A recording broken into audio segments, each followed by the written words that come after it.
Salut tout le monde, on est parti aujourd'hui pour le 1148e épisode de l'After Zap Image. On jette un coup d'œil au programme de la soirée en Champions League avec comme d'habitude deux matchs à 18h45. Le Barça recevra le Dynamo Kiev et puis dans le même temps, ça c'est intéressant puisque c'est dans le groupe de Lille, Salzbourg recevra Wolfsburg et puis évidemment multiplex à 21h avec notamment le déplacement du Bayern du côté de Lisbonne. Les Young Boys qui vont affronter Villarreal, Manchester United va affronter l'Atalanta, Lille va donc affronter le FC Séville, Chelsea recevra les Suédois de Malmö et la Juventus sera du côté de la Russie pour affronter le Zénith Saint-Pétersbourg. On poursuit les amis avec les résultats de la veille. Vous faites un petit arrêt sur image pour découvrir l'ensemble de ces résultats avec une soirée prolifique en buts. Il y a eu énormément de buts hier soir, une moyenne de 4,3 buts inscrits par match puisqu'on a eu la bagatelle de 35 buts hier en 8 matchs de Champions League. Donc il y a eu énormément de spectacles hier soir. On va débuter avec le résultat et la victoire du Paris Saint-Germain qui s'est imposé 3-2 face au RB Leipzig dans un match à rebondissement où le Paris Saint-Germain a ouvert le score grâce à Kylian Mbappé et puis où le Paris Saint-Germain a dû courir après le score en seconde mi-temps après l'égalisation notamment de André Silva. C'est Nordi Mukiele qui a donné l'avantage aux Allemands avant que Léo Messi n'inscrive un doublé et donc permettre au PSG de s'imposer dans un match qui a été vraiment compliqué pour le Paris Saint-Germain. Encore une fois, cette équipe de Leipzig, elle a posé énormément de problèmes au PSG. Ça avait été déjà le cas la saison passée, ça a été le cas hier. Et on peut le dire, les sauveurs du Paris Saint-Germain hier, eh bien, ils se nomment Kylian Mbappé et Léo Messi. Ce sont des individualités qui ont permis au Paris Saint-Germain de s'imposer hier, puisque collectivement, voilà, c'était pas top la prestation des Parisiens hier. À noter quand même le gros match du RB qui aurait certainement mérité de ramener au moins un point de ce déplacement. Après évidemment, voilà, il y a le talent de ces deux génies que sont Messi et Kylian Mbappé qui ont fait la différence hier, mais collectivement quand même, il y a encore beaucoup de choses à améliorer du côté du Paris Saint-Germain. On regarde les statistiques de cette rencontre avec un match qui a été dominé par le RB, même si en termes de tirs cadrés, c'est 4-4, en termes de tirs, c'est 18-12 pour les Allemands. Regardez aussi cette petite statistique intéressante en termes de fautes. 19 fautes à 7 pour les Allemands. Alors évidemment, c'est une statistique qui montre aussi à quel point Paris a manqué certainement d'agressivité, notamment sur la première période où il y a eu vraiment pas mal d'espace pour ces joueurs allemands qui se trouvaient quand même assez facilement dans la défense et dans le milieu de terrain parisien. Petite image les amis de la connexion franco-argentine entre Kylian Mbappé et Lionel Messi. Ça s'est plutôt pas mal passé hier avec encore une fois quelques bons échanges et bonnes combinaisons entre les deux joueurs. Une statistique sur Léo Messi qui vient donc d'inscrire son 3e but en Champions League avec le Paris Saint-Germain. Aucun joueur n'a inscrit plus de buts que Lionel Messi lors de ses 3 premières apparitions avec le Paris Saint-Germain en Champions League. C'est 3, donc pour Messi, c'est autant que Neymar et Mauro Icardi. On continue aussi avec la stat pour Kylian Mbappé qui a été élu homme du match hier. Kylian Mbappé a été décisif pour la 40e fois en Champions League depuis ses débuts avec le Paris Saint-Germain en 2017-2018. C'est 22 buts et 18 passes D pour Kylian Mbappé. Seul un joueur fait mieux sur la période, donc depuis quasiment 4 ans, seul un joueur fait mieux, c'est Robert Lewandowski qui est impliqué sur 43 buts. Une statistique aussi très impressionnante quand même sur Kylian Mbappé qui a d'ailleurs marqué hier son premier but en Champions League cette saison. On rappelle que la saison passée il avait dû attendre très longtemps Kylian avant de marquer en Champions League. On a une petite déclaration de Kylian Mbappé qui a donc laissé un penalty à Lionel Messi hier. Il nous dit c'est un privilège que Messi joue avec nous, c'est tout à fait normal de lui laisser ce penalty, c'est le respect, c'est tout simplement le meilleur joueur du monde, il vient dans notre équipe, c'est un privilège qu'il vienne jouer avec nous, il y a un penalty, il le tire, point. Là, le deuxième penalty, Il a voulu me le donner et je l'ai raté. C'est vrai qu'Kylian Mbappé a raté un penalty en toute fin de match. Après la prestation de Mbappé sur ce match, elle était vraiment exceptionnelle. Là, on a retrouvé le vrai Kylian, hein, depuis quelques semaines. Il est en train de monter en puissance. Et hier, il a fait très très mal, hein, sur ses combinaisons, sur ses accélérations, sur ses choix. Il a fait énormément de mal aux joueurs du RB. Quelques déclarations donc sur ce match. Premièrement, Kylian Mbappé, justement, qui nous dit: pour l'instant, on ne joue pas bien, mais on gagne. Il faut même pour nous mieux jouer pour gagner plus sereinement. Peut-être qu'il faut savoir imposer notre style, mais là, on était dans l'adaptation. Je pense qu'il faut mieux jouer pour pouvoir gagner plus sereinement, imposer notre style. Ça fait quelques jours, quelques semaines qu'on en parle. On voit pas vraiment le style Mauricio Pochettino. Les joueurs le ressentent aussi, hein, sur le terrain avec cette déclaration donc de Kylian Mbappé. Paris gagne, mais Paris gagne grâce à ses individualités. Autre déclaration, celle de Marco Verratti qui nous dit: l'équipe qui va gagner à la fin, c'est l'équipe qui a le meilleur collectif. Et c'est ça qu'on doit trouver le plus vite possible, être plus costaud, être encore mieux avec le ballon. Ça ne suffit pas d'avoir des grands joueurs. Donc voilà, on a deux déclarations quand même très importantes de joueurs importants de l'effectif parisien, Marco Verratti et Kylian Mbappé, qui nous disent tout simplement qu'à l'heure actuelle, voilà, Paris est certainement très loin des grandes équipes européennes parce que le fond de jeu, le collectif n'est pas là pour le moment du côté du Paris Saint-Germain, et on le répète encore une fois.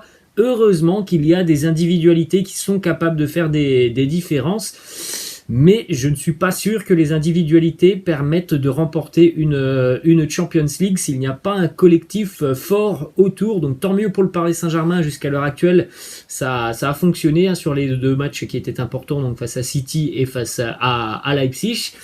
Mais il faudra certainement quand même améliorer beaucoup de choses, hein, pour pouvoir aller titiller les autres géants européens. Ensuite, on a une déclaration de Marquinhos, le capitaine, qui nous dit: il faut savoir souffrir, il faut savoir gagner quand on souffre. L'essentiel, c'est la victoire, et de gagner en confiance et en expérience pour l'équipe. Évidemment, l'essentiel, c'est toujours la victoire, mais la manière quand même peut être importante, notamment en Champions League.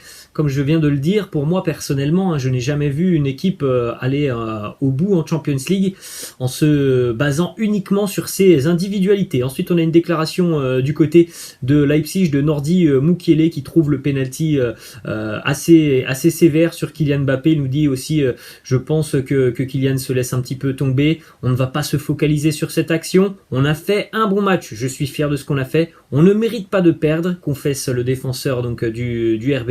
Il y a des situations qu'on aurait pu mieux négocier. Eux ont eu 3 occasions, ils les mettent au fond. C'est vrai que le RB a manqué d'efficacité, notamment dans les derniers gestes ou dans la surface de réparation. C'est un résultat évidemment qui fait mal à cette équipe de Leipzig. Ça fait donc 3 journées et 0 points pour le RB, malgré un contenu assez intéressant hier. Du côté du Parc des Princes, hier on avait la présence d'une ancienne légende du Paris Saint-Germain, Ronaldinho, qui a apprécié, hein, le show face au RB Leipzig. Petite déclat de Ronny qui nous dit: pour moi c'est toujours un plaisir d'être là, beaucoup d'émotions à chaque fois que je viens. C'est impossible de ne pas voir l'amour des supporters, c'est l'une des choses les plus belles. On continue aussi avec ce petit message qu'un jeune supporter a tenté d'adresser à Léo Messi hier. Il avait une petite pancarte en lui demandant son maillot. Regardez, hein, c'est en anglais, j'ai pas besoin de vous faire la traduction, je pense, hein, mais c'est assez drôle. On enchaîne avec le résultat de l'autre match dans ce groupe, c'est la victoire des Sky Blues de Pep Guardiola. City s'impose 5-1 du côté de Bruges. But pour Joe Cancelo, doublé pour Mahrez, un but pour Kyle Walker, un but aussi pour le jeune Cole Palmer. City est donc deuxième au niveau du classement avec 6 points derrière le Paris Saint-Germain qui est à 7. Bruges est à 4 points, le RB à 0 points. La prochaine journée pour le Paris Saint-Germain, ça sera ce match du côté de Leipzig au tout début du mois de novembre. D'autres résultats hier en Coupe d'Europe: la victoire de Liverpool 3-2 du côté de l'Atlético Madrid, un doublé pour Mo Salah, un but pour Naby Keita. Du côté de l'Atlético, doublé d'Antoine Griezmann qui sera expulsé en seconde mi-temps. Très mauvais début de match de l'Atleti, au contraire très bon début de match pour Liverpool qui a très rapidement mené dans cette rencontre. Et puis après, on a eu l'Atleti qui a évidemment dû sortir un petit peu plus en courant après le score, et Griezmann s'est montré décisif. Roberto Firmino a joué son 300e match hier avec les Reds de Liverpool. En ce qui concerne Mo Salah, grâce à ce doublé inscrit hier pour l'international égyptien, il a atteint la barre des 31 buts inscrits en Champions League avec les Reds. Il est donc devenu le meilleur buteur de l'histoire de Liverpool en Champions League. Regardez les stats aussi de Mo Salah depuis le début de saison. C'est 11 matchs, 10 buts et 5 passes décisives. Il est tout simplement stratosphérique en ce début d'année. L'international égyptien, une déclaration du portier brésilien de Liverpool, Alisson Becker, qui nous dit « Jürgen Klopp a dit les bonnes choses à la mi-temps, on aurait aimé se créer plus d'occasions contre 10 joueurs, mais c'est dur quand une équipe met le bus en défense. » C'était compliqué pour Liverpool, qui finalement, à 11 contre 10, a eu évidemment la possession, a eu le ballon, mais a eu quand même beaucoup de difficultés à mettre à mal l'organisation tactique et défensive de l'Atleti, qui est certainement l'une des meilleures au monde. Ensuite, petite image, puisqu'on l'a dit, Antoine Griezmann a marqué un doublé, mais Antoine Griezmann a aussi été expulsé de cette rencontre pour ce geste malheureux sur Roberto Firmino. Un pied haut d'Antoine Griezmann, et évidemment c'est carton rouge pour Griezzy qui est sorti vraiment très très déçu hier de cette rencontre. Il semblerait que dans les vestiaires il était quasiment effondré, Antoine Griezmann, d'avoir laissé ses coéquipiers devoir lutter face à l'armada de Liverpool, donc à 10 contre 11. Évidemment c'est un geste malheureux, il n'y a rien de volontaire dans le geste d'Antoine Griezmann, mais c'est un geste dangereux. On enchaîne avec une petite information. Antoine Griezmann est devenu d'ailleurs le premier joueur de l'histoire de la Champions League à marquer 2 buts avant d'être expulsé. Ça n'avait jamais été fait dans l'histoire de la Coupe aux grandes oreilles. Autre résultat dans ce groupe, c'est la victoire du FC Porto qui s'est imposé 1-0 face à Milan avec un but pour Luan Diaz. Le FC Porto qui n'a fait qu'une bouchée des Rossoneri hier. Il n'y avait qu'une équipe sur le terrain. Un match catastrophique de la part des Rossoneri qui ont été vraiment mangés de la première à la 90e minute par les Portugais. Déclaration d'ailleurs de l'entraîneur du FC Porto, Sergio Conceição, qui nous dit, après donc cette belle victoire, nous avons frôlé la perfection. C'est vrai hier que pour Milan, voilà, il y a quasiment rien de positif à ressortir de ce match. Les Rossoneri ont vraiment eu énormément de difficultés. Une petite stat sur Zlatan Ibrahimovic qui a remplacé hier Olivier Giroud, qui était titulaire. Zlatan est donc devenu hier le plus vieux joueur de champ à évoluer en Champions League depuis Ryan Giggs. Zlatan a maintenant 40 ans et 16 jours. Autre résultat hier soir, la victoire du Real Madrid qui s'impose tranquillement du côté de l'Ukraine face au Shakhtar. 5-0 pour les Merengues avec un doublé pour Vinicius, un but pour Rodrigo, un but pour Karim Benzema.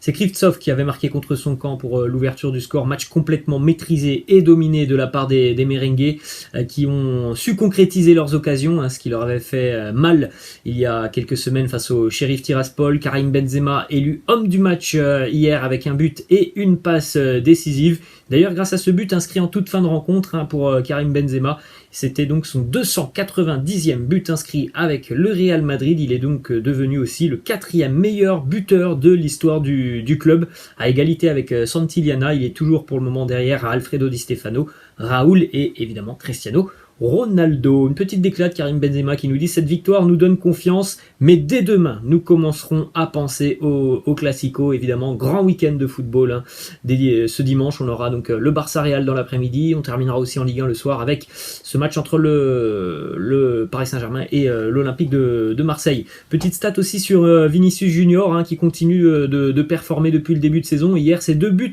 et une passe D pour Vinicius Junior. Un très très bon début de saison pour l'ailier brésilien.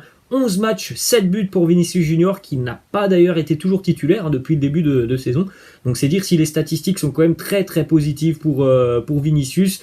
D'ailleurs le deuxième but, peut-être pour ceux qui l'ont vu, ce deuxième but, Vinicius qui nous dit: je réalise toujours ce genre d'action à l'entraînement, j'ai eu un peu de malchance dans les matchs, mais ce soir j'y suis parvenu. Direction Barcelone maintenant, une petite déclat de Samuel Umtiti qui nous dit: personne ne sait ce que j'ai fait, ce que je fais. Les doubles sessions d'entraînement, je suis un travailleur, le football c'est ma vie. On en a parlé hier, Samuel Umtiti se sent prêt pour revenir sur les terrains.